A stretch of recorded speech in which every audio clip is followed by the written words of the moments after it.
on Armor Up. Today's lesson is about wise up. Our third point in this third principle that we're looking at in this series of Armor Up, third principle of spiritual warfare, is wise up to the attack.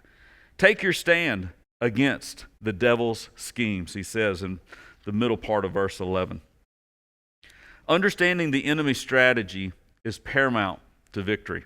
I'm somewhat of a World War II, World War I buff when it comes to understanding some of the spy strategies. Seen several spy movies of how they did things, and how they passed secrets, and the double agents that were there for our side, and of course then there were double agents for their side too, and how they had these codes that they cracked and used different things that were there.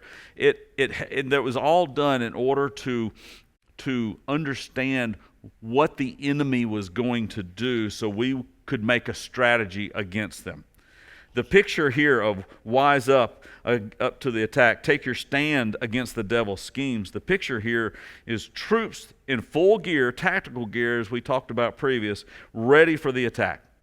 They stand united, equipped, and confident, ready to fight. And probably you've seen movies, Gladiator or from Roman times, Ben-Hur, where the Roman army, part of their thing was a picture of force and intimidation to strike fear into their enemies. And they were a well-oiled machine, as are we.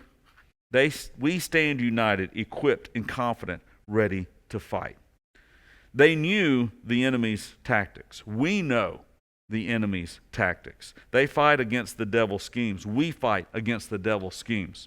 The Greek word here for devil schemes is cunning, arts, and craft. Jesus would say that when Satan speaks, he speaks his native language. He speaks in lies. And that's his craft. That's his cunning.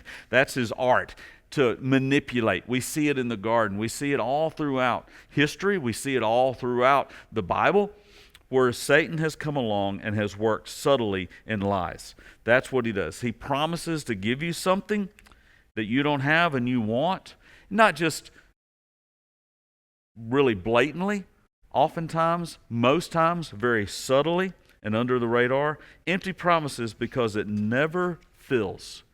Whatever the world and Satan who is behind it offers, it never fills. It always leaves you wanting more. He works in subtlety and in manipulation. He wants to take your good experiences and whisper lies of pride. He wants to take your bad experiences and whisper lies of anger, bitterness, and cynicism. He wants to take our ugly and whisper shame and secrecy into it. He's always there needling us. He wants to take your horrific times and whisper lies of defeat and depression. Oftentimes, he wins. He gets in our head. And the battle is right here between our ears. Take your stand against the devil's schemes, the Bible says. The challenge from this text is to wise up to the attack. Take your stand against the devil's schemes.